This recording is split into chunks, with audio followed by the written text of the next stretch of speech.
Y bienvenidos una vez más al curso de programación del Colegio Preuniversitario Friedrich von Hayek.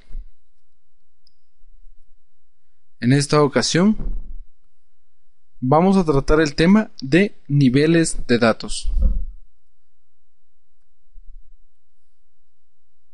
Y vamos a iniciar indicando que los datos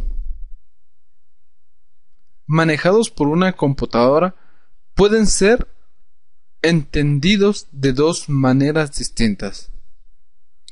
La primera forma o el primer punto de vista es el punto físico y el segundo punto es el punto de relevancia. El punto físico tiene que ver con el consumo de áreas de almacenamiento que los datos ocupan. Lo que mencionábamos anteriormente se refiere al uso de memoria, de discos y unidades en donde se va a almacenar la información. A eso hace referencia el punto físico. Mientras que el punto de vista de relevancia, lo que importa es el significado y el valor que el usuario le otorga a los datos. Estos no son directamente entendidos por la computadora, ya que a la computadora en sí no le interesa saber qué tan importante o cuán importante es la información que está almacenando. Pero para los seres humanos esta parte es de suma importancia, ya que es el significado de los datos lo que va a hacer o va a indicar la importancia del mismo. Podríamos indicar, por ejemplo, una memoria USB que contenga música selecta de alguna persona. La importancia no va a ser directamente la memoria, sino la información que posea. Puede ser que sea un álbum clásico que no es sencillo de adquirir. Entonces se le va a brindar una importancia bastante alta. Eso es lo que se conoce como relevancia. ¿Qué tan importante o qué tan significativo es para el usuario de la información o de los datos? Veamos en términos físicos y aclaremos un poco más este punto. Podemos decir que internamente las computadoras manejan los datos en forma binaria. Cuando nos referimos a forma binaria, estamos haciendo alusión a que utiliza únicamente dos estados. Y podemos verlo acá a través de 0 y 1.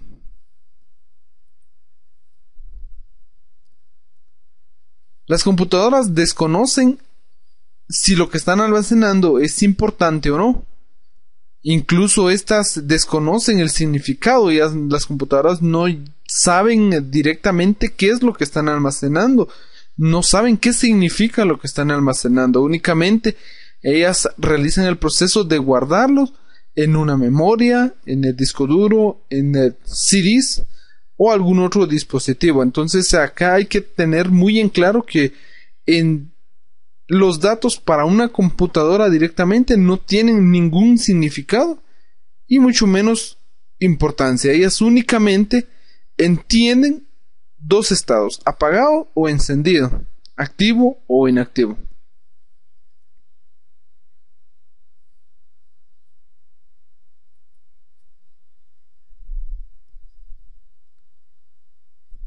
Para esto vamos a hablar algo de bits. Se conoce como bit a los ceros y unos manejados internamente por la computadora.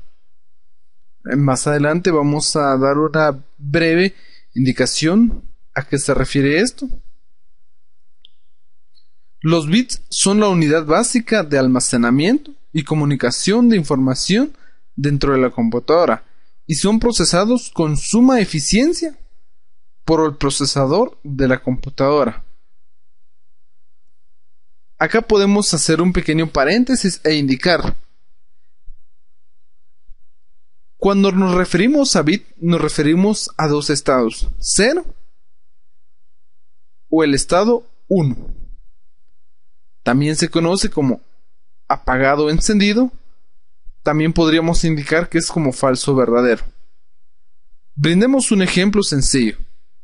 Un interruptor de un foco de luz.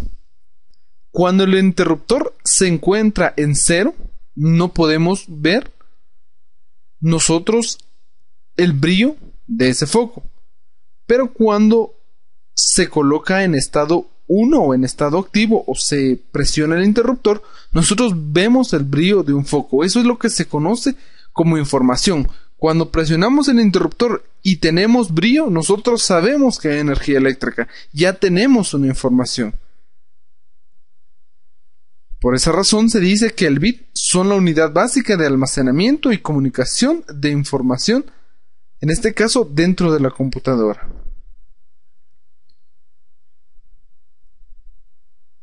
Se tienen los siguientes símbolos y unidades de medida para los bits.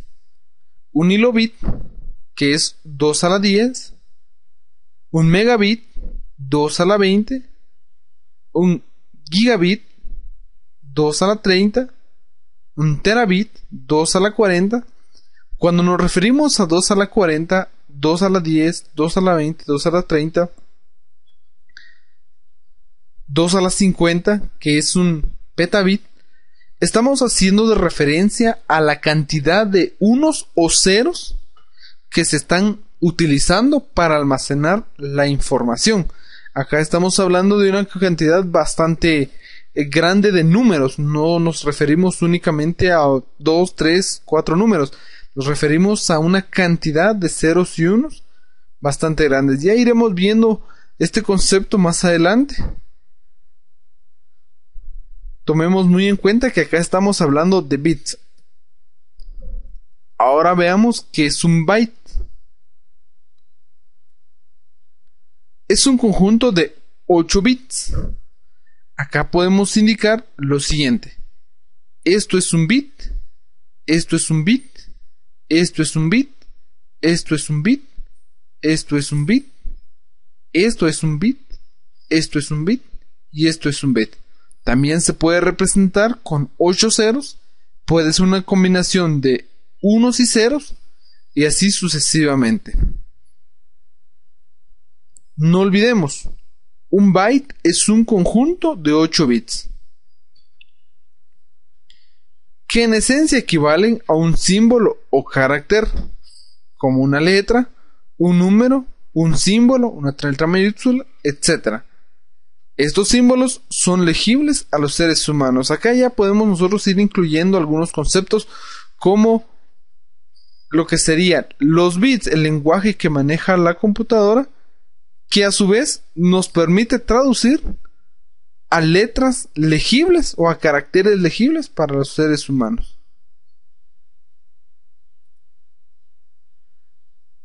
Veamos por qué son 8 bits los que componen un byte y no 7 y no 9.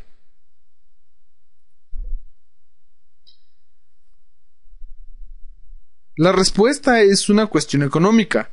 En los orígenes de la computadora, dada lo limitado de los recursos de las computadoras, había que reducir por el mínimo número de bits que compondría a un símbolo, pero que al mismo tiempo permitiera a un conjunto de combinaciones suficientes para manejar todos los símbolos utilizados en un idioma.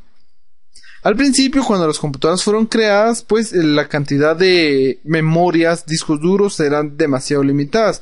Entonces se manejó una cantidad de 8 bits debido a que estos 8 bits eran capaces de representar nuestros símbolos. Dado el manejo binario de las computadoras, las opciones eran las siguientes: 2 a la 1, 2 a la 3, 2 a la 4, 2 a la 7, 2 a la 8, 2 a la 9, 2 a la 10.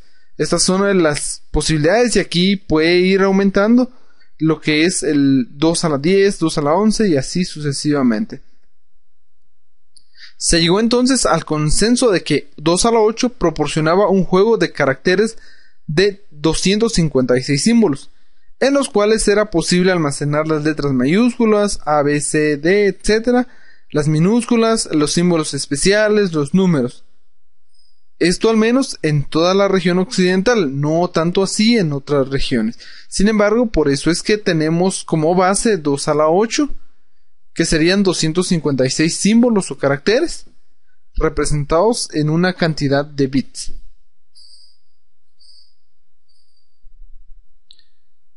Los bytes tienen los siguientes símbolos y unidades de medida. Un kilobyte, símbolo es una B, 2 a la 10 bytes. Megabyte, 2 a la 20 bytes. Acá ya no estamos hablando de bits, estamos hablando de bytes, combinaciones de 8 bits. Un terabyte, un petabyte, etc. En algún momento quizás han escuchado el término ¿cuánto es la capacidad de tu memoria? Y generalmente lo que decimos 4 megas, 4 gigas, etcétera, etcétera. Pero nos estamos refiriendo a bytes, 4 gigabytes, 4 terabytes, o 1 terabyte, o 1 megabyte. Estamos haciendo referencia a una cantidad de unos y ceros.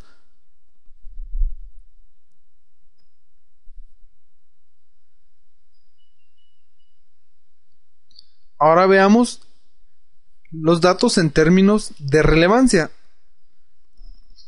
Y como decíamos en un principio, somos nosotros las personas quienes le otorgamos a los datos el carácter de valioso o irrelevante. ¿Qué tan importante va a ser o qué menos importante? Nosotros le damos el valor a los datos. Proponemos acá los siguientes niveles de datos. El dato como tal, que es el conjunto de representaciones simbólicas no significativas, dado que no tenemos la capacidad de reconocerles un significado más allá del que tienen los símbolos que la componen como dato. Por ejemplo, el nombre de alguna persona es un dato que en sí ya nos brinda la información, ya no podemos ir más allá. Cuando hablamos de Juan ya nos referimos al nombre de alguien, ya no podemos seguir indagando más. Llegamos hasta este punto en donde decimos Juan. ¿Es el nombre o es el dato que nos da una información? Ya no podemos seguir buscando más información. Ahora tenemos la información, que es el conjunto de datos que en determinada cantidad y forma aumenta el conocimiento o reduce la incertidumbre respecto a un sujeto, evento o circunstancia. La información solo podrá ser considerada información si tenemos capacidad de reconocerla. De lo contrario, no es una información. El conocimiento es la información cuando tenemos capacidad para usarla en actividades del plano real o del mundo real. El conocimiento tiene naturaleza práctica. Es cuando nosotros ya llevamos a la práctica o ya lo podemos utilizar en nuestro ambiente o entorno que nos rodea. Y tenemos por último la imaginación, que es la información cuando tenemos capacidad para usarla en actividades del plano real e ilimitado. La imaginación tiene naturaleza teórica. Es cuando nosotros decidimos crear algo completamente nuevo y lo llevamos al plano irreal. Está en un plano irreal, algo ilimitado.